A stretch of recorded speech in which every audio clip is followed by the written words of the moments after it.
तब नहीं लगती आपको ठंड? ठंड लगी। फ्रेंड्स, इतनी प्यारी जोड़ी को लोगों की नज़र क्या लग गई, सपना की तो जीवन ही वीरान हो गया। कुछ बाहर के लोग तो सपना पे कीचड़ उछाल ही रहे हैं, तो पर कुछ अपने जो लोग हैं वो भी पीठ पीछे सपना पे वार कर रहे हैं। कुछ लोग सपना के सास के कान भर रहे हैं, तो कुछ सपना के जीवन में आग लगा रहे हैं। सपना के ऊपर लांछन पे लांछन लग रहा है कि सपना लालची है। तो पहली बात बता दूँ कि सब कुछ सपना का है। सपना एक इंडिपेंडेंट औरत है। सपना को किस बात का लालच, सास ससुर का सब कुछ राजवीर की बेटी और सूरज की बेटी का ही होगा आखिरी में।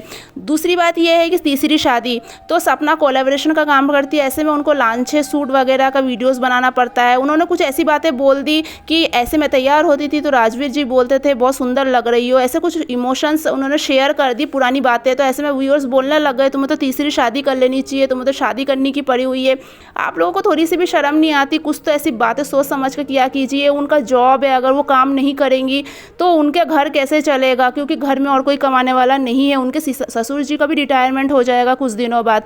दूसरी बात यह है कि वो कुछ सपना के जीवन में मतलब उनके जो पहले हस्बैंड थे उनकी बातें भी वो करती है। कभी कुछ पल उन्होंने उनके साथ गुजारे, कुछ पल उन्होंने राजवीर के साथ गुजारे। राजवीर के साथ उनकी बॉन्डिंग इतनी अच्छी थी, एक फ्रेंड जैसा बहुत अच्छी बॉन्डिंग थी। ऐसे में उनको पुरानी बातें याद आ जाती है, तो पुरानी बातें वो व्यूअर्स के साथ शेयर करती है। तो ऐसे में किसी को इतनी गंदी वाहियात बातें बोलने का कोई हक नहीं बनता है कि आप किसी के बारे में कुछ भी घटिया बात बोल दो। मुंह है तो मतलब कुछ भी निकाल दो, उसमें से कचरा निकाल दो। तो सोच समझ के थोड़ी बातें करा कीजिए, क्योंकि जो सपना के साथ हुआ भगवान ना करे कल अगर आपके साथ या आपकी बेटी के साथ ऐसा हो तो मुझे नहीं लगता कि आप अपनी बेटी के साथ भी ऐसा ही बर्ताव करेंगे। तो सपना का ये जॉब है, सपना सब कुछ शेयर करती है। सपना राजवीर की बातें भी करती है, सूरज की बात